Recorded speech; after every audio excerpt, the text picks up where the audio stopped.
"What makes you think you belong in this building?"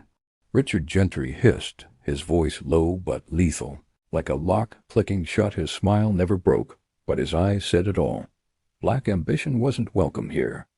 Layla Monroe adjusted the cuff of her blazer as she sat in the waiting area of First Dominion Bank. The morning light filtered through the glass walls, casting a warm glow on the marble floors. Her fingers tapped lightly against the folder in her lap, neatly printed business plans. 5 years of tax returns, balance sheets, and proof of a stellar credit score.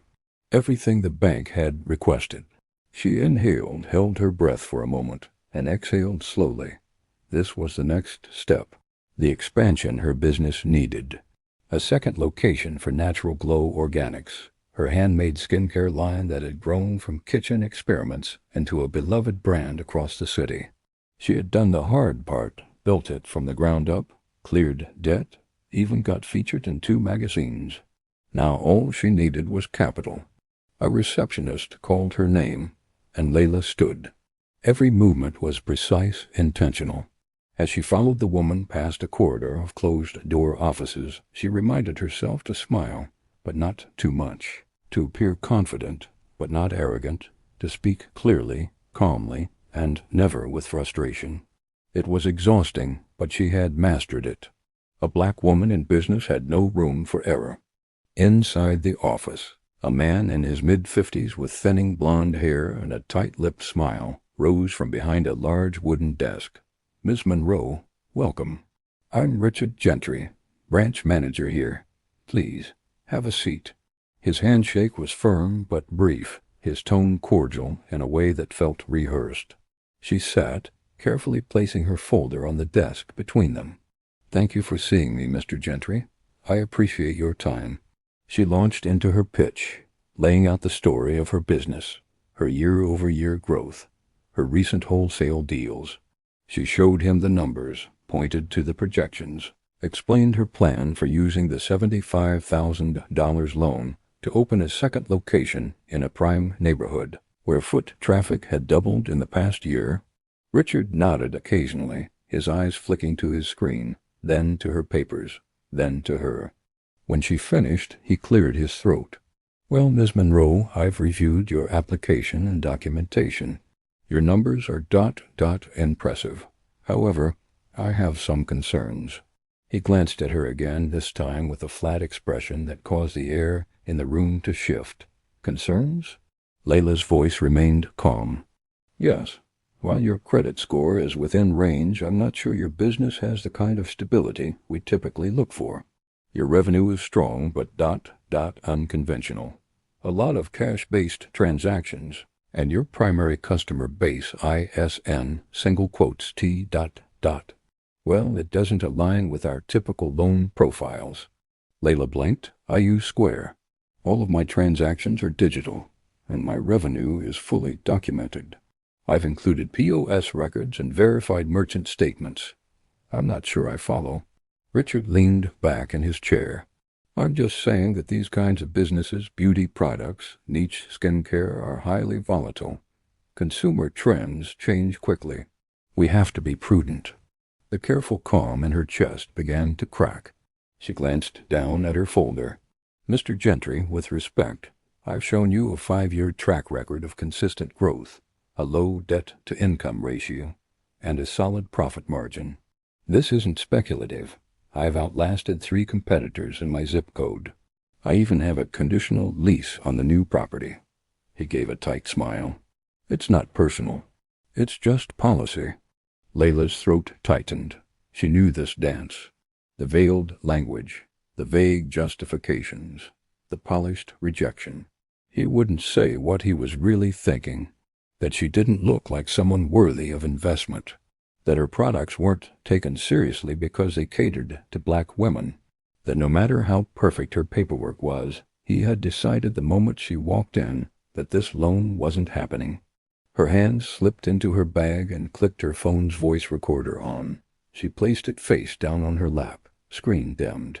Then she leaned forward, keeping her voice level. "Mr. Gentry, can I ask if my application is so complete and my business history is sound? What specifically is causing this denial?" He hesitated, then spoke slowly, each word laced with practiced neutrality. There's just a certain level of risk we associate with non-traditional enterprises. I understand this is frustrating, but you have to understand, we serve a broad clientele. We have to be selective. She tilted her head. What exactly is a non-traditional enterprise? Look, Ms. Monroe, I've been in this business for 25 years. I know when something looks risky. You're young, your brand is niche, your business is not in a field we typically back, and frankly, this loan might set you up to fail. We wouldn't want that on our hands. Layla's jaw clenched. So your concern is protecting me from my own success? Richard stood, signaling the meeting was over. I'm sorry. Perhaps try a smaller credit union or maybe an online lender. This just isn't the right fit. He walked toward the door. Layla rose too, her heart hammering. She gathered her papers, her fingers trembling slightly, but she forced her face into composure. As she stepped into the hallway, he added, "Oh, and good luck. I'm sure you'll find something eventually." Outside, Layla sat in her car for 20 minutes, motionless. Then she pressed play on her phone, the audio crisp. She listened to every dismissive phrase, every patronizing tone. The condescension was clear. The coded language was clearer. Her chest tightened as the last of her patience snapped in silence. By the time she got home, she had already forwarded the recording to her sister Maya. A few minutes later, Maya called, voice shaking with rage. "He said you might fail? With that portfolio? Layla, this is discrimination. Straight up." "I know," Layla whispered. "You need to post this. At least the worst part. Let people hear it." Layla hesitated. "I don't want to start a war. This isn't a war, this is truth. And you didn't say anything wrong. He did." That night, Layla clipped a 90-second snippet from the recording. The part where he called her business non-traditional and suggested she try a smaller credit union. The part where he told her we wouldn't want failure on our hands. She added captions, a quiet background track, and a simple title. "This is what happens when a black woman walks into a bank with perfect credit." She didn't even tag the bank. Just posted it quietly on TikTok and Instagram and went to bed. She woke up at 3 a.m. to buzzing. Her video had 87,000 views. By 6 a.m., it had crossed 200,000. There were hundreds of comments. Black women entrepreneurs sharing their own horror stories. Financial experts dissecting his language. Activists tagging major outlets. A local news reporter messaged her, asking for an interview. And in her D.Ms., a journalist from the shade room. She sat in bed, phone trembling in her hands, trying to process what was happening, what she had unleashed. It was bigger than her now, and the bank hadn't even seen the storm coming. Layla hadn't slept, not really. She drifted off sometime after sunrise, only to wake again an hour later to another flood of notifications. Her phone was nearly too hot to hold, the battery down to 9%. She plugged it in and sat cross-legged on the floor, still in her robe, staring at the screen like it might explode. Her video had crossed 1 million views. 1 million. Her quiet post, shared in frustration and pain, was now a national conversation. Twitter was flooded with retweets, quote replies, and hashtags, hashtag banking while black, hashtag deny her why, hashtag Layla Monroe. The comments ranged from disbelief to fury to heartbreak.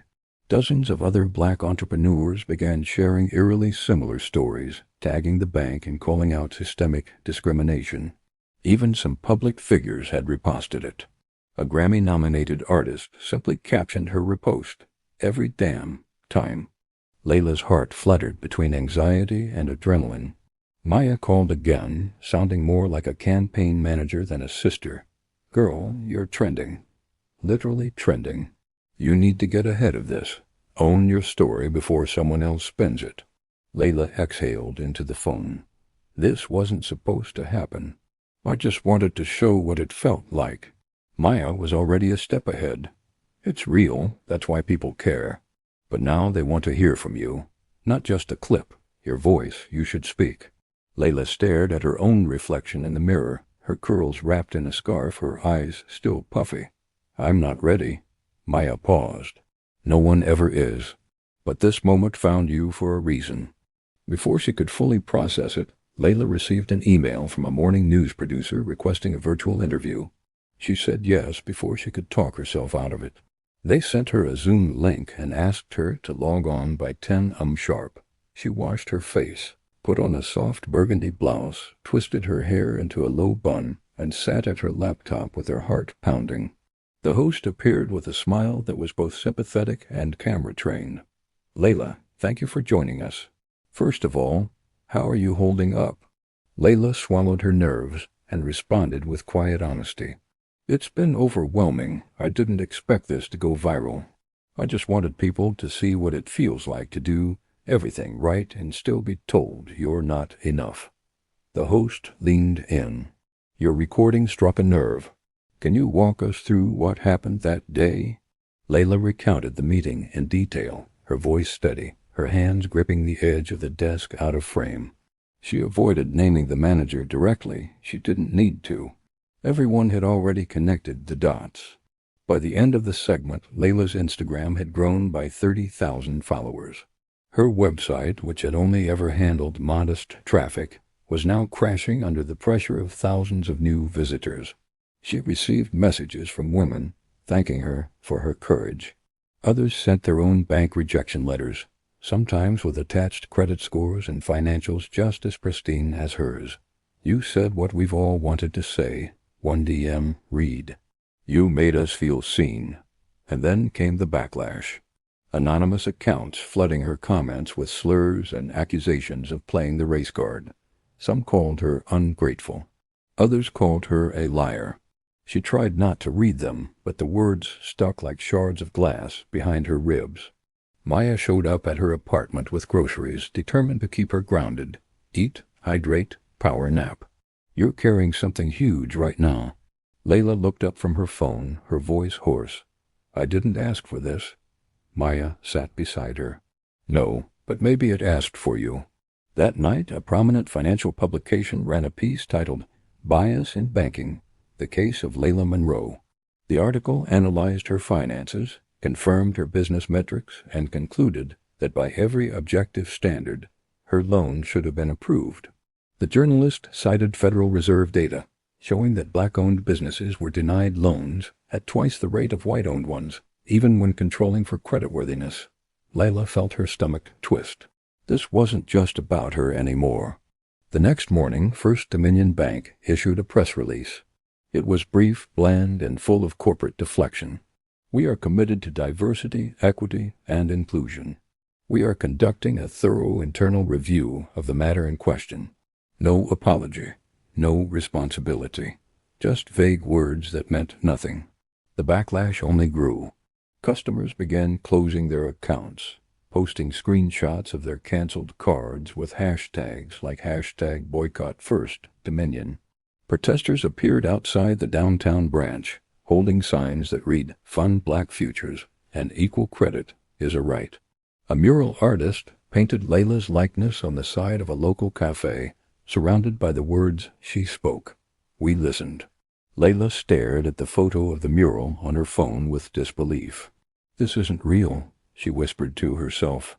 A week after the video went viral, Layla received an unexpected email from a nonprofit called Fair Fund Alliance, a legal advocacy group focused on fighting racial discrimination in finance. Their lead attorney, a poised woman named Amara Singh, requested a meeting. "We've been following your story," she wrote. "What happened to you isn't just unethical, it may be unlawful. We'd like to help." The next day, Layla met Amara at a quiet cafe downtown. Amara was calm, meticulous, and had clearly done her homework. "You've got a very strong case. If you're willing, we'd like to file a civil lawsuit against First Dominion on your behalf for racial discrimination in lending practices." Layla stared at her cappuccino, silent. "You don't have to decide right now," Amara said gently. "But you should know your voice is already powerful. The law can give it teeth." Layla walked home in a daze. A lawsuit? The word felt heavy, final, dangerous. But when she opened her inbox and saw 3 more messages from other black women denied loans by the same bank one, even with a near-identical rejection line, her hesitation began to crumble. That night, she called her parents. Her father, a retired school teacher, was quiet for a long time. Then he said, "I remember applying for a mortgage in the 80s. Got denied even though my credit was perfect. I never forgot how that felt. If you can stop them from doing it again, do it." The next morning, Layla signed the retainer agreement. Fair Fund Alliance moved quickly. Within days, they filed suit against First Dominion Bank and named Richard Gentry personally in the complaint. The filing cited Layla's recorded conversation, her financial records, and broader statistics on the bank's lending history.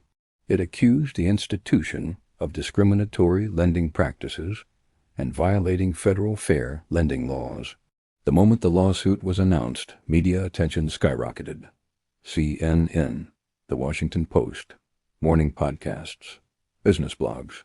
Everyone wanted to talk to Layla Monroe. Richard Gentry, meanwhile, had gone silent.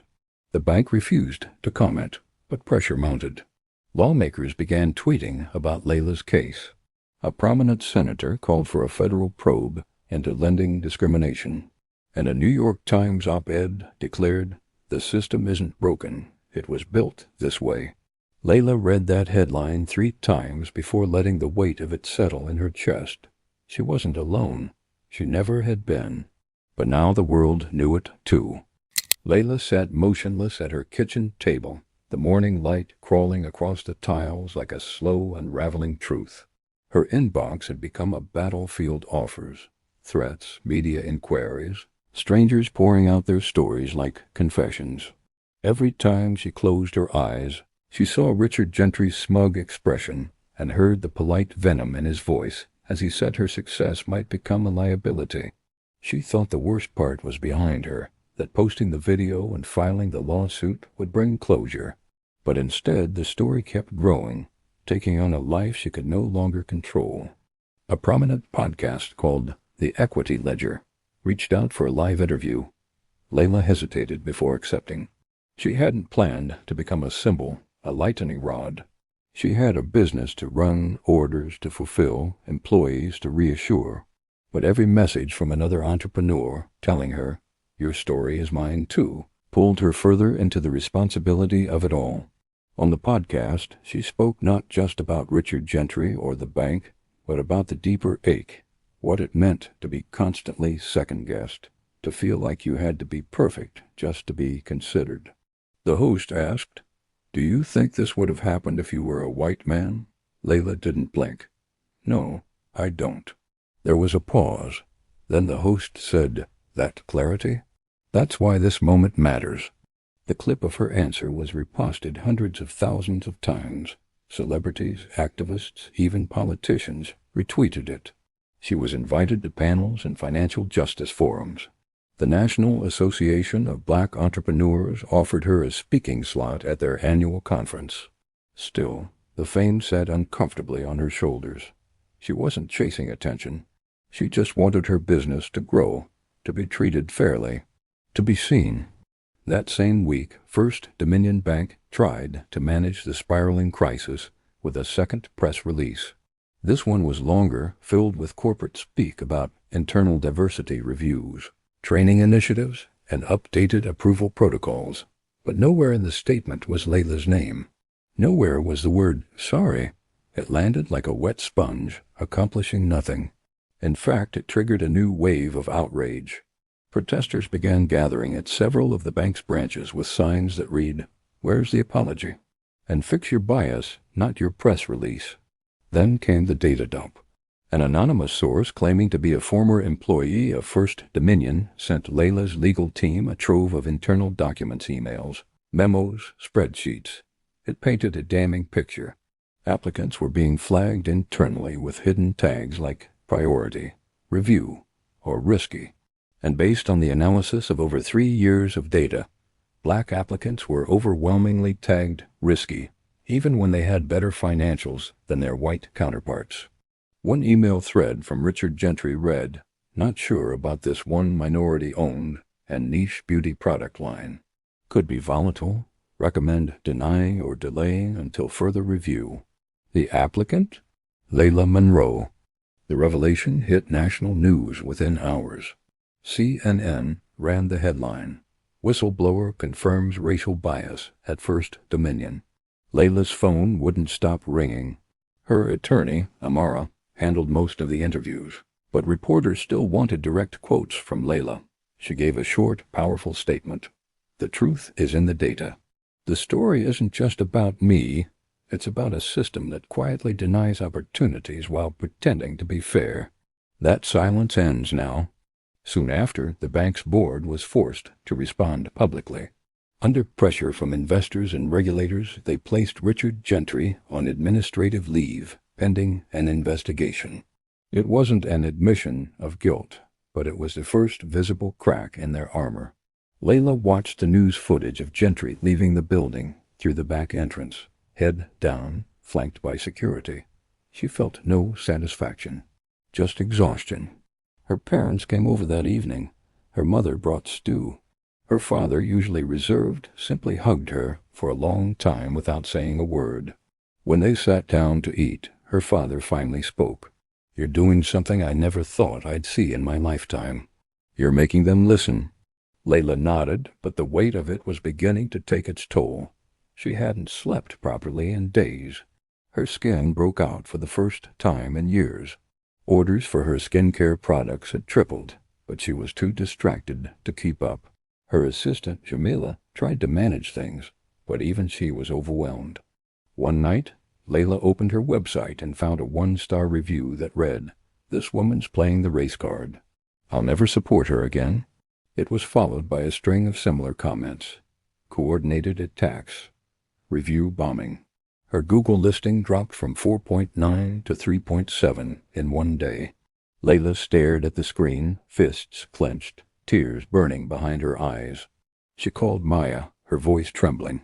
"They're trying to drown me." Maya didn't hesitate, then swim louder. It was the fire she needed. Layla hired a public relations consultant to help manage the storm.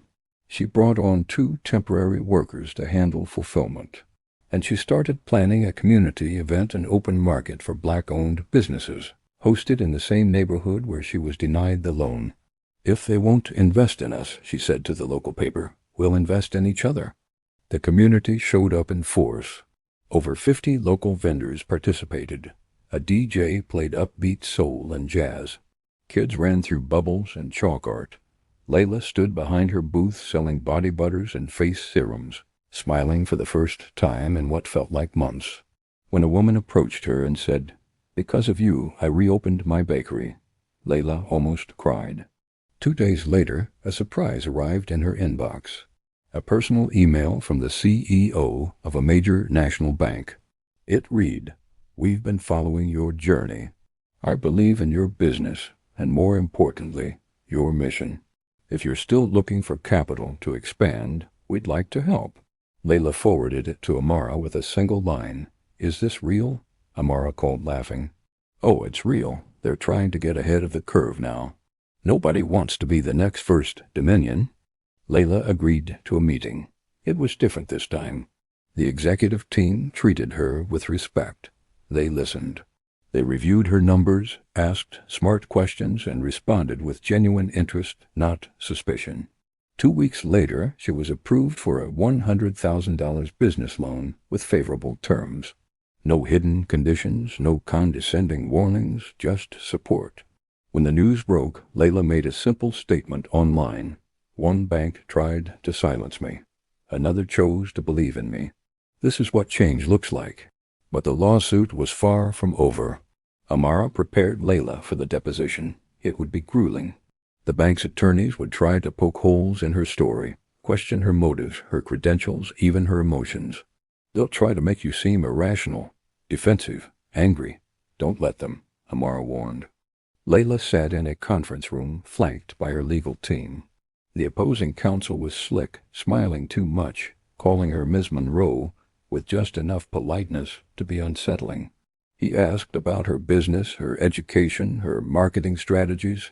Then he leaned in and said, Would you say you're the type to look for racial bias where none exists? Layla didn't flinch. No, but I've lived long enough to know what it looks like when it does. The lawyer smiled, then asked, why didn't you simply seek funding elsewhere quietly? Why the video? Why go public? Layla met his gaze. Because silence doesn't change anything, and because I knew I wasn't the only one. Later that day, after hours of testimony, Layla walked out into the cool evening air. The courthouse steps were empty, but she felt like she was standing on a stage. She had told her truth under oath, and that mattered. Back at home, Layla poured a glass of wine and opened her journal. She hadn't written in weeks. She stared at the blank page, then wrote a single sentence. I was denied a loan, but I found my voice. The courthouse lights were harsh, sterile, and far too bright. Layla sat outside the hearing room, back straight, her fingers twisted together in her lap. She hadn't expected her hands to tremble, but they were.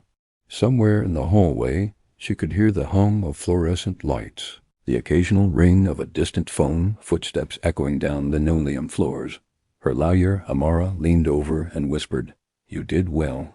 They can't rattle you if you stay steady like that. Layla gave a small nod, but her chest was tight.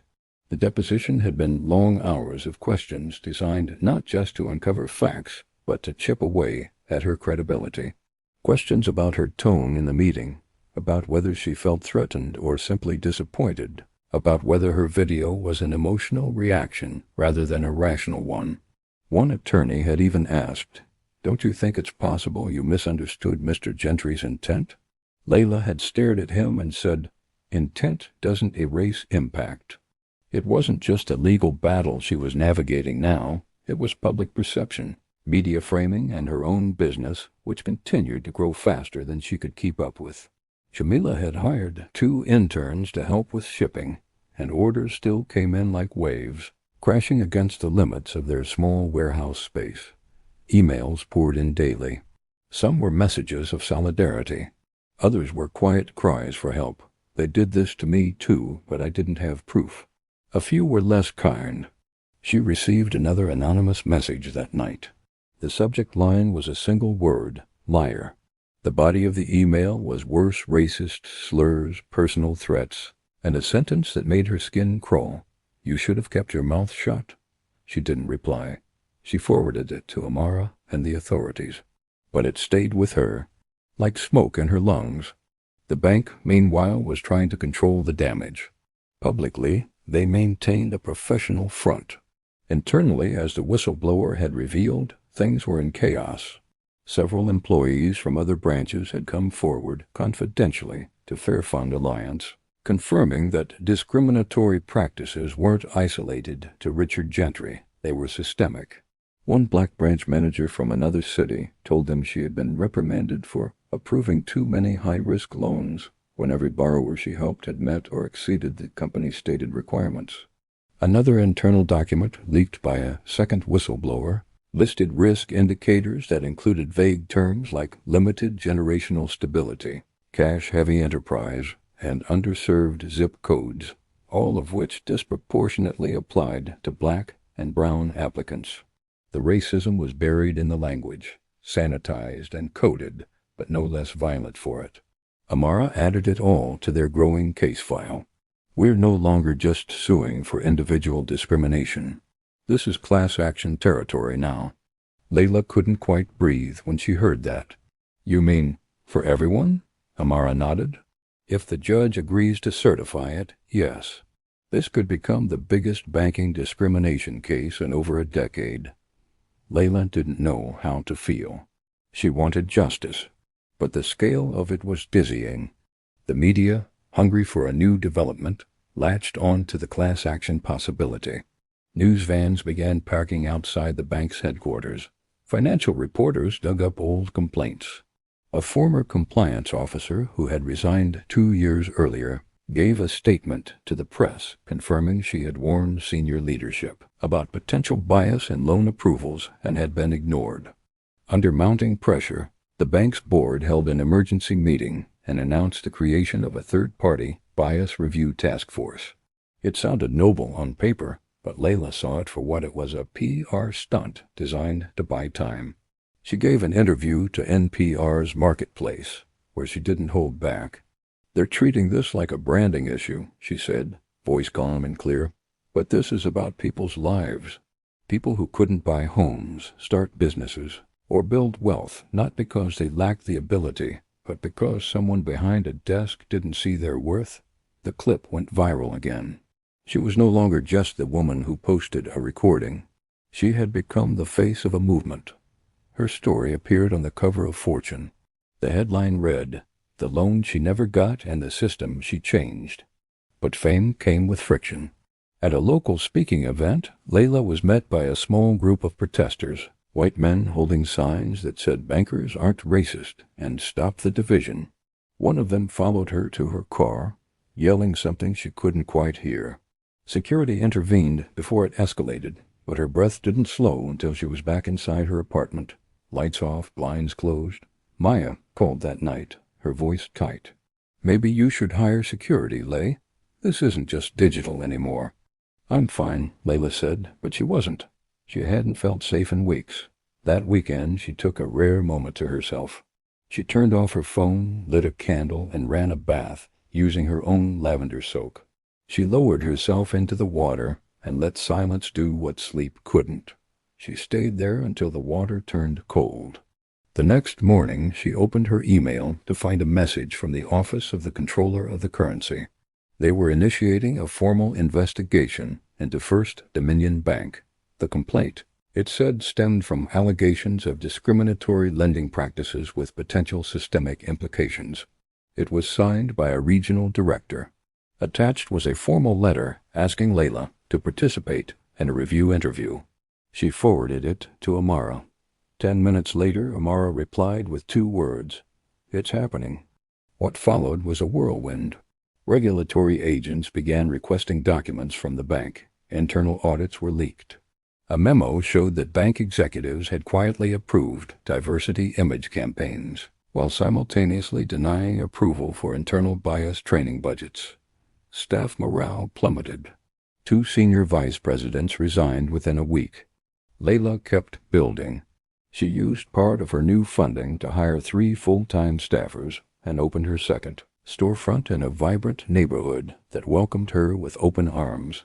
The grand opening was covered by the local news. The mayor sent a representative with a certificate of recognition. Layla cut the ribbon with a pair of gold-handled scissors, smiling wide for the cameras, but the smile faded when she got home. She sat at her kitchen table in the dark, the applause from the day still ringing in her ears. What would have happened if she hadn't recorded that meeting? Where would she be right now? Still fighting, still begging, still shrinking? She didn't want to think about it. The next day, her case made it to federal court. A judge would soon determine whether the evidence justified a full trial or dismissal. The courtroom was packed. Layla sat with Amara, surrounded by members of the legal team. The bank's lawyers were there, too sharply dressed, blank-eyed, whispering among themselves. Then, to everyone's surprise, the door opened and Richard Gentry walked in. It was the first time she'd seen him since that meeting. He looked older, tired. Not smug this time, just quiet. He didn't speak. He didn't look at her. But the moment his eyes swept the room and landed on the crowd, on the reporters scribbling in their notebooks, on the stack of affidavits and data in front of the judge, something shifted in his posture. Like he knew. Like he realized, maybe for the first time, that this was bigger than Layla Monroe. This was about every person he had denied, every file he had stamped risky, every dream he had quietly discarded. And now, finally, someone was fighting back. The courtroom was silent, the kind of silence that felt dense and full, like the air had thickened with the weight of everything unspoken. Layla's breath was steady, but her chest ached as she watched Richard Gentry sit at the defense table, eyes fixed on the surface in front of him. He hadn't looked at her, not once, and somehow that made it worse. She didn't need his remorse, but she did want him to see the consequences of what he had done, to see her not as a threat or a file, but as a person he tried to quietly erase. The judge, a composed woman with dark gray hair and sharp eyes, entered the courtroom and settled in. Papers shuffled, murmurs ceased, and then the proceedings began. Amara stood and spoke with the same calm force she always carried, but there was a deeper edge to her voice now. She outlined the purpose of the hearing: to determine whether Layla's lawsuit, now backed by extensive documentation, whistleblower testimony, and statistical analysis, should proceed to a full trial.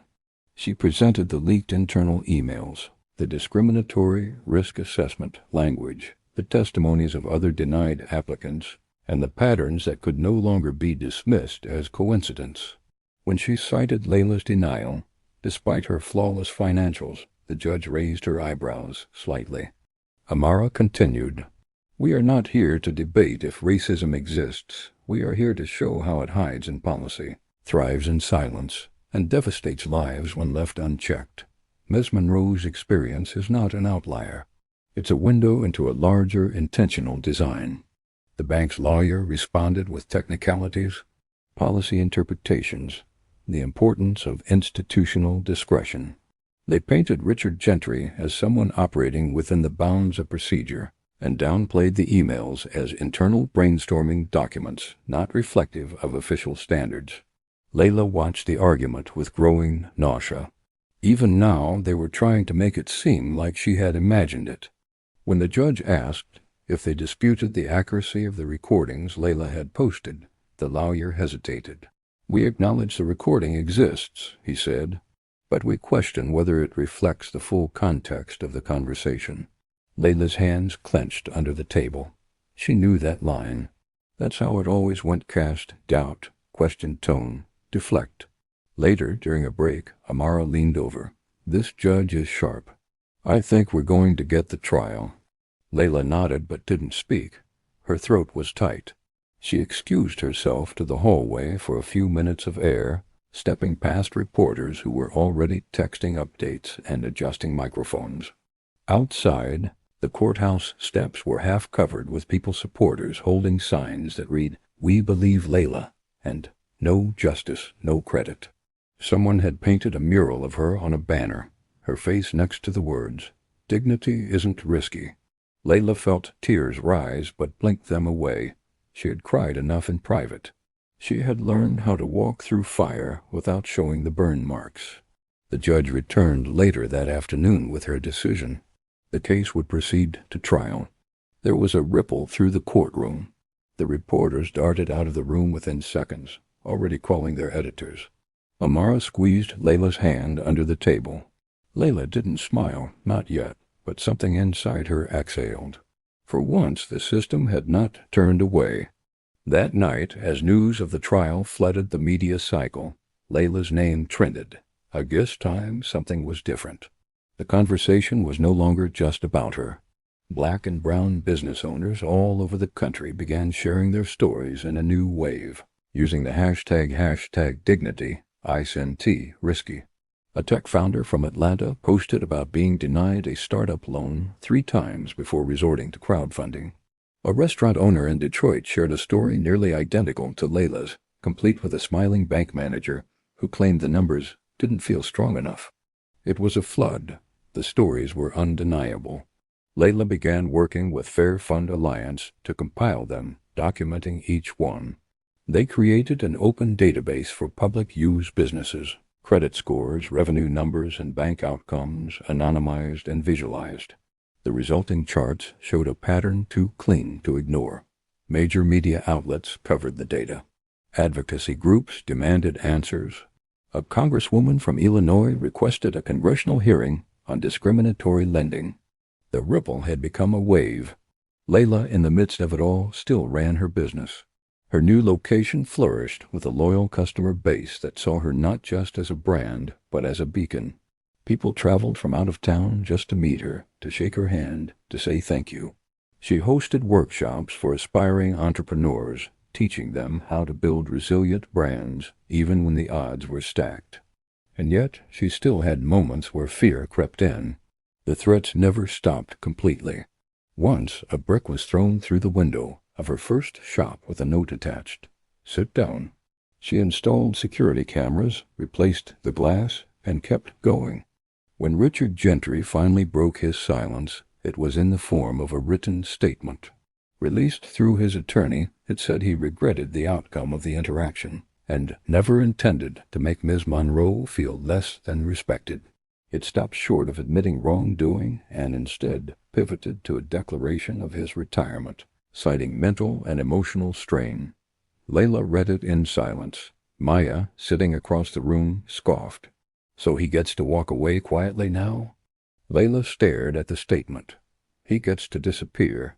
But I'm still here, still visible, still working. She folded the letter and tossed it in the trash. 3 weeks later, the bank offered a settlement, a substantial 17 figures, along with a private apology, non-disclosure agreement, and a condition that the trial would not move forward. Layla's heart thudded as she sat across from Amara in the law office conference room. She could almost taste the fatigue pressing against her. The settlement was tempting. Life-changing money, the chance to disappear and heal in peace. She could grow her company without further threat, without the courtroom glare. But it would also mean silence. No trial, no public reckoning. Just a private deal. They're scared, Amara said. They know a trial will expose everything. This is damage control. Layla looked out the window. The city was alive below her, cars inching past storefronts, people moving in their private orbits, unaware that this moment, this decision, could echo far beyond her.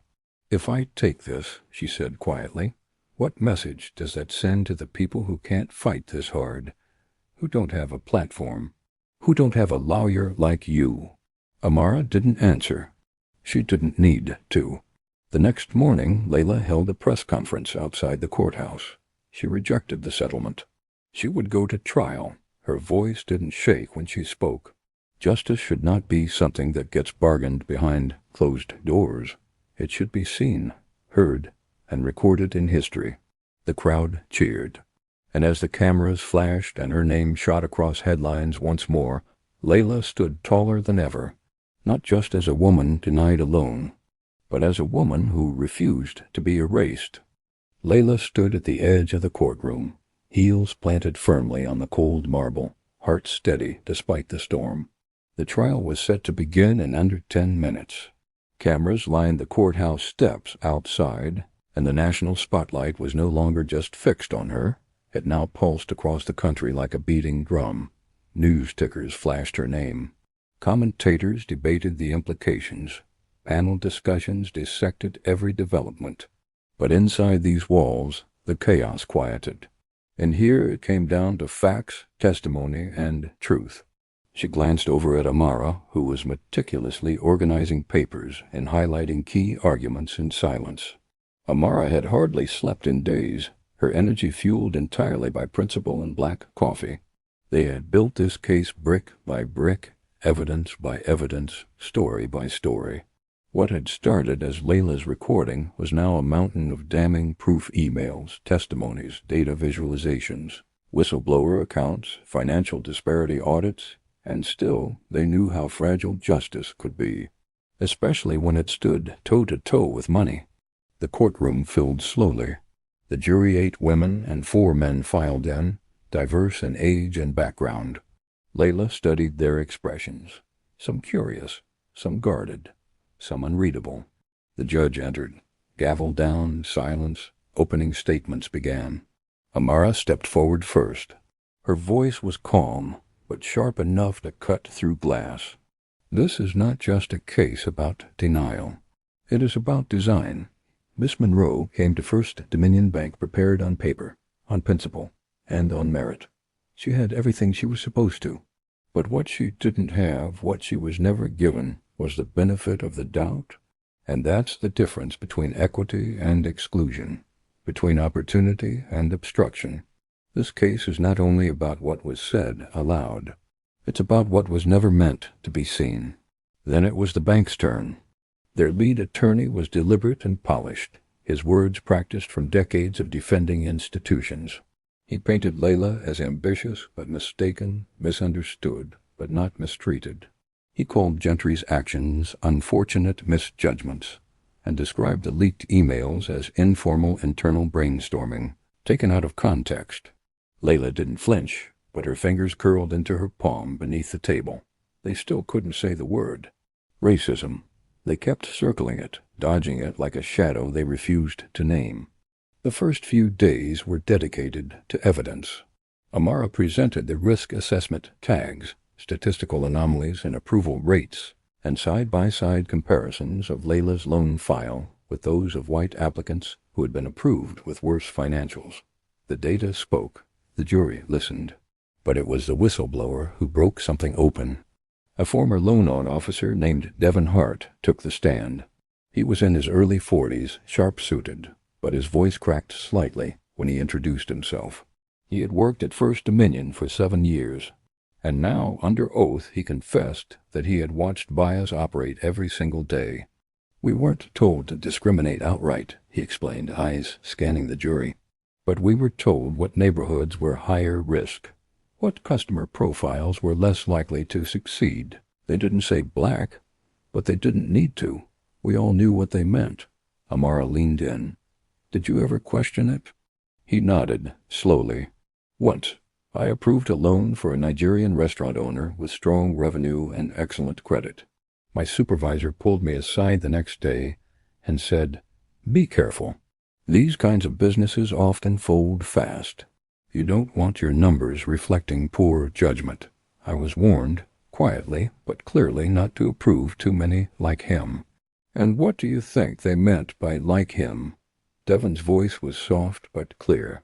"Black, foreign-born, cash-intensive, anything outside their comfort zone." Layla watched the jury carefully. 2 of the women nodded slowly. One man glanced at his notes with narrowed eyes. The truth was sinking in. When Richard Gentry finally took the stand, the tension in the room thickened. Layla looked straight at him. He still wouldn't meet her gaze. He answered every question with clipped politeness. He denied malice, claimed procedural objectivity. When asked why he denied Layla's loan, he said, "I was following the bank's internal guidance on risk." Amara didn't let him off the hook. "Let's talk about that guidance," she said, stepping closer. "According to your own notes, Ms. Monroe's credit score was over 800. Her business 5 years old, with consistent profit. Her customer base loyal and expanding. So what, precisely, made her a risk?" Gentry shifted uncomfortably. "Her business model was heavily reliant on niche trends. Those can fluctuate. Niche trends like skincare, like organic, independent beauty products. The market is oversaturated. And you mentioned in your email that she was a minority-owned brand. Why did that factor into your notes?" Gentry hesitated. It was a demographic observation. "Not a factor in my decision, but it was noted, alongside your denial. Alongside an applicant with higher revenue than most, you approved that quarter. Why?" Gentry looked toward his lawyer. The silence that followed said more than any statement he could have made. Amara let it hang before speaking again. "You wrote, and I quote, 'could be volatile. Recommend, deny, or delay volatile.' Do you often use that term to describe successful businesses run by white male applicants?" I don't recall," Gentry stammered. "I do," Amara said, turning to the jury, "because we checked. And in 3 years of records, not once was the word volatile used to describe a white male applicant. Not once. There was no recovery after that." Layla felt it. The shift. Not just in the jury, but in the courtroom air itself. Truth had weight, and once dropped, it was impossible to ignore. By the end of the week, public interest reached a fever pitch. News networks set up full-time crews outside. Op-eds flooded newspapers. Banks across the country began issuing preemptive statements affirming their commitment to fair lending. Some quietly began reviewing their internal policies, afraid they'd be next. Layla stayed out of the limelight for the remainder of the trial. She focused on her team, her store, her peace. But the pressure was constant. She couldn't go to the grocery store without being recognized. Strangers stopped her on the street, thanking her or asking for advice or just wanting to shake her hand. Some told her their entire family watched the trial each evening like a miniseries. Others cried when they saw her, saying they finally felt seen. But behind the praise was the cost. Her mental health was stretched thin. Some nights she woke from dreams of being back in that first meeting, reliving the quiet dismissal, her voice trapped in her throat. She started seeing a therapist just to stay grounded, just to survive the weight of being a symbol. And then, after 2 more days of closing arguments, it was done. The jury was sent to deliberate. Layla went home. She lit a candle, sat on the floor, and waited. It took them less than 48 hours. The call came early in the morning. Amara's voice was steady. They reached a verdict. Layla dressed in silence, no makeup, no curls defined, just clean lines and calm breath. She walked into the courthouse with Maya beside her. As the judge read the verdict, the world stopped spinning. The jury found in Layla's favor. The court ruled that First Dominion Bank had discriminated against her on the basis of race, violating federal fair lending laws. Damages were awarded. The ruling also triggered a federal audit of all First Dominion lending practices across the past 5 years.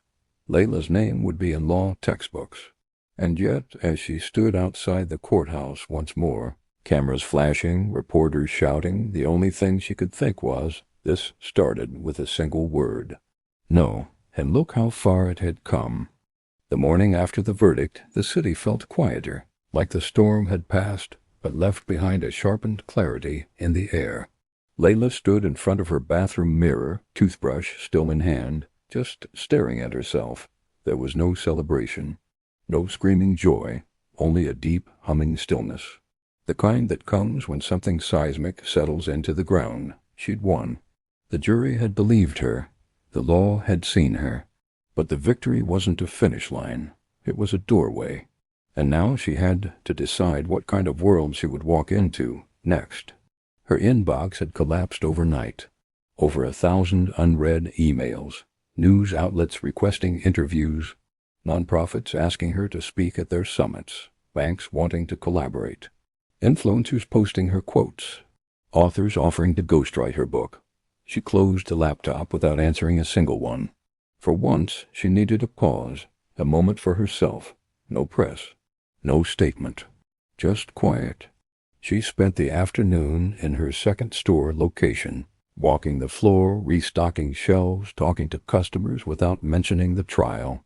People came in with gift cards and handwritten notes. An older black woman handed her a bouquet of lavender wrapped in brown paper and whispered, "Thank you for fighting. My daughter's watching you." A young Latina teenager bought a single jar of whipped body butter and asked if Layla would ever teach a class about starting a business. Layla nodded slowly, already imagining what that might look like. Later, Jamila brought lunch and they sat in the back office, eating in silence, until Jamila finally said, "So what happens now?"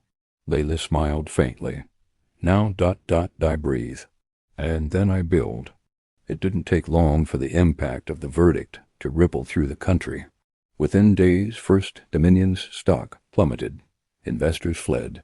The federal audit began immediately, uncovering more evidence of discrimination and inconsistent lending practices across multiple regions. The company's CEO resigned to pursue new opportunities.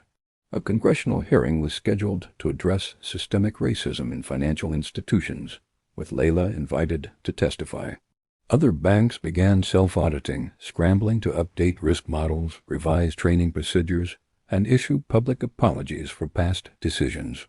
Layla sat in on a Zoom call with Fair Fund Alliance and several other plaintiffs, black and brown business owners emboldened by her case, who now had the courage to step forward.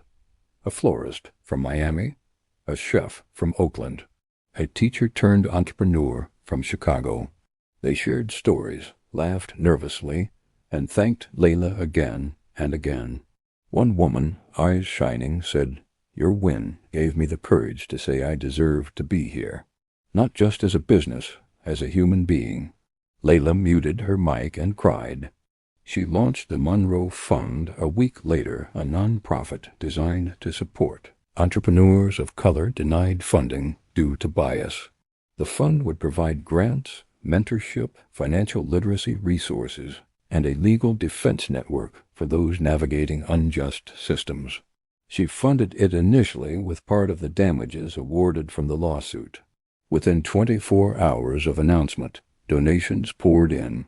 A well-known actress pledged $100,000. A Fortune 500 CEO donated anonymously. More important were the smaller gifts, $20, $50 from everyday people who believed in what Layla stood for. The fund opened applications within the month. Layla also hired a policy advisor and began working on legislation with Senator Rivera, who had reached out after the trial. Together they drafted the Equal Access to Capital Act, a bill that would require transparency in loan denials, implement third-party audits of financial institutions receiving federal funds, and establish an oversight body to investigate discriminatory lending. It was bold, it was sweeping, and it was already gaining bipartisan support. Layla had stepped beyond protest. She was now shaping policy. But not everything was progress. The threats continued, some quiet, some loud. A fire was set in the dumpster behind her original store. Someone spray-painted "L.I.H.R." on the sidewalk just outside her office. Her social media DMs overflowed with vitriol. Layla tightened her security detail and hired a private consultant to monitor online chatter. She didn't talk about it publicly. She didn't want fear to become part of her brand. Instead, she spoke with strength. She attended economic forums, sat on panels, and gave a TED Talk titled, "When the System Tells You No." Her story resonated far beyond business. Students studied her case in ethics classes. Activists referenced her in protests. Black entrepreneurs began including her video in pitch workshops. Even corporations started using her name in internal diversity seminars, though she often rolled her eyes when they did so without ever donating a dime to the cause. She did fewer interviews now. She was selective, intentional. At a keynote address at Spelman College, she said, "I didn't fight this to become famous. I fought because silence was killing people's futures in slow motion. If we don't disrupt these systems, they will quietly erase us with polite language and empty smiles. But we are not asking anymore. We are building louder." His standing ovation lasted 3 minutes. In quieter moments, Layla still struggled with what had been taken from her. That original moment, sitting across from Richard Gentry, heart open, papers ready, hope beating in her chest, still haunted her. It wasn't just about the loan. It was about what it meant to be denied, not because you weren't enough, but because you didn't fit a story someone else wrote about who gets to succeed. Sometimes she dreamed of herself in that room again, except this time she stood and walked out halfway through. She didn't wait for Gentry's rejection. She didn't give him the power. Other times she dreamed of fire-burning papers, scorched meeting tables, voices screaming. In those dreams she was always silent, unable to speak. Therapy helped. Long walks, music, Sundays with no phone. And slowly she began to reclaim her peace. She started writing, not for publication, just for herself. Notes, observations, lessons learned. One afternoon she sat on her balcony watching the rain and scribbled, "Power doesn't always look like shouting. Sometimes it's just refusing to sit down when the room goes quiet." Her parents visited often now. Her father liked to joke that his daughter had her name in a legal database and on lotion jars. Her mother brought food and refused to let Layla order takeout, insisting, "No matter how busy you get, you eat like someone who loves herself." They'd sit in the kitchen talking about old church stories and new political headlines. And when things got too heavy, they'd just play dominoes in silence. A few months after the verdict, Layla received a letter in the mail. It was from a former First Dominion employee, a black woman who had worked as a clerk and quietly left after too many warnings for being disruptive. The letter was handwritten. "I saw you. I saw you walk into that bank with grace and walk out with fire. You gave the rest of us language for what we were feeling. I wasn't crazy. I wasn't bitter. I was just black and tired of pretending. You reminded me I wasn't alone. Thank you." Layla folded the letter and placed it in a wooden box on her desk, where she kept her most personal keepsakes.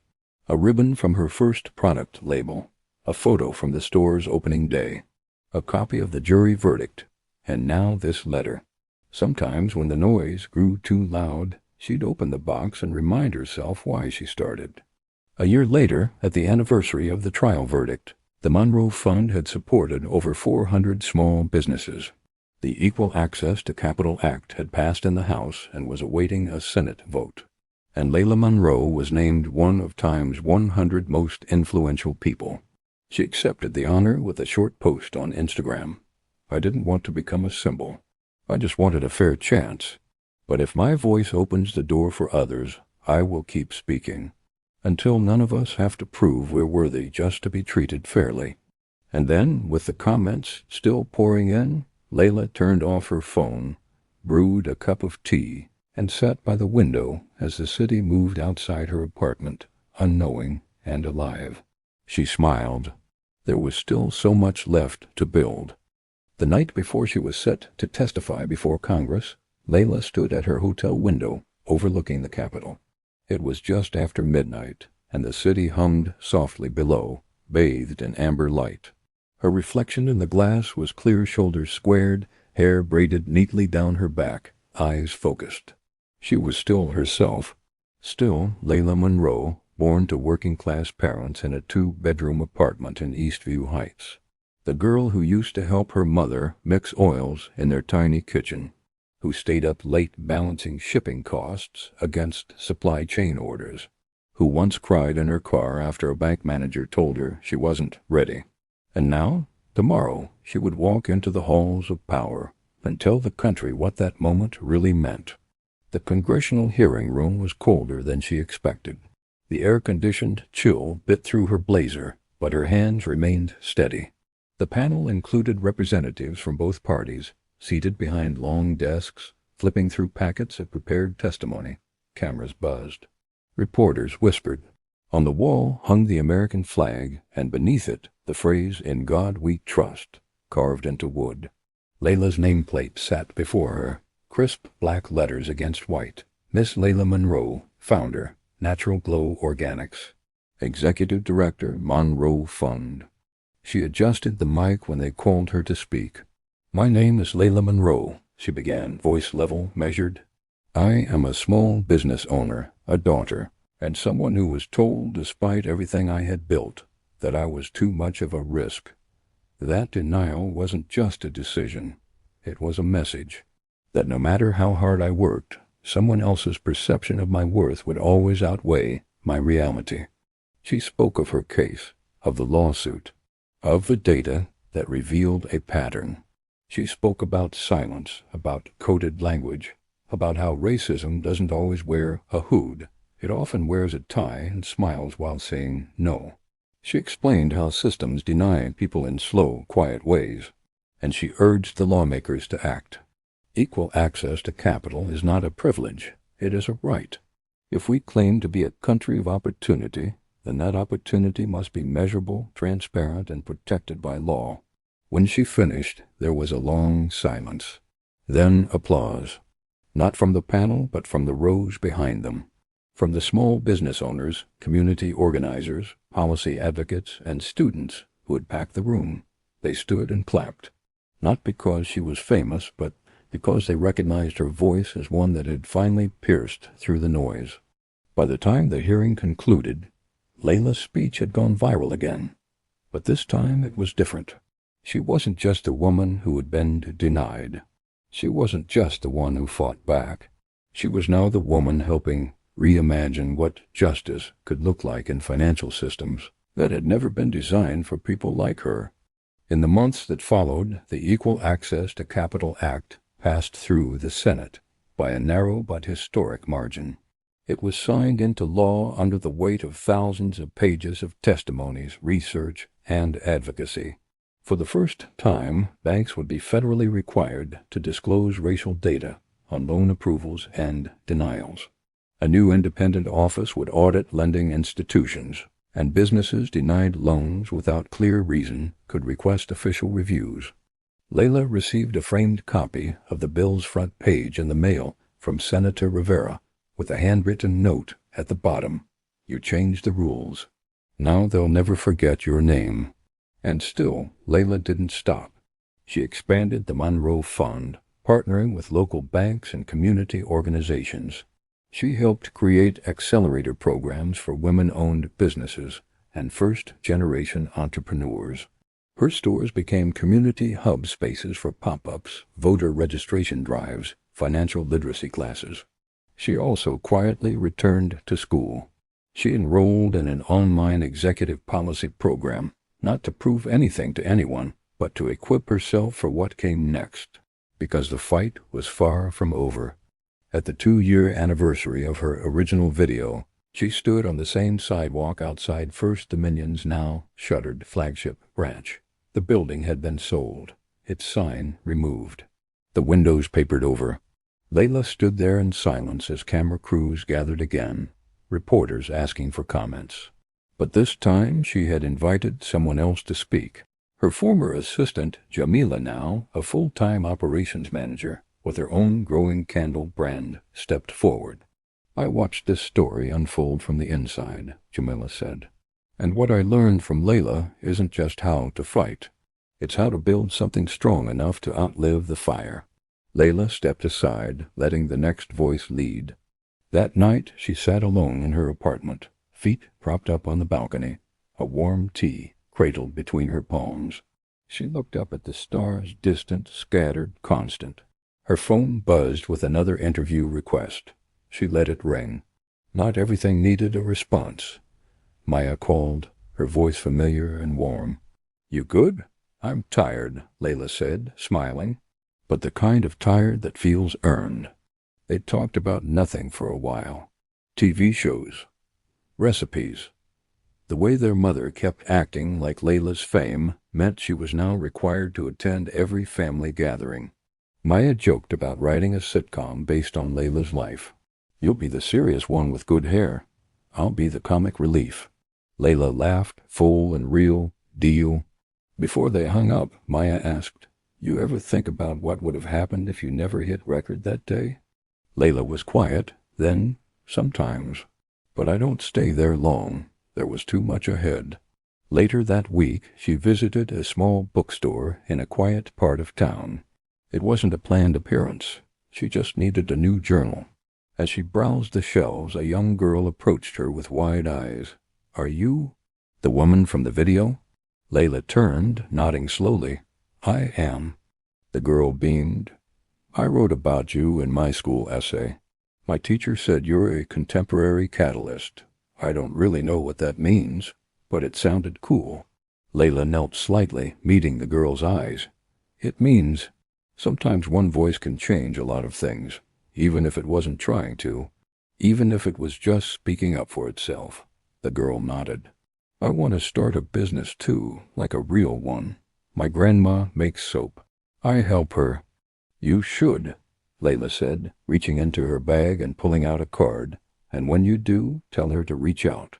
We help small businesses like hers." The girl's face lit up like dawn.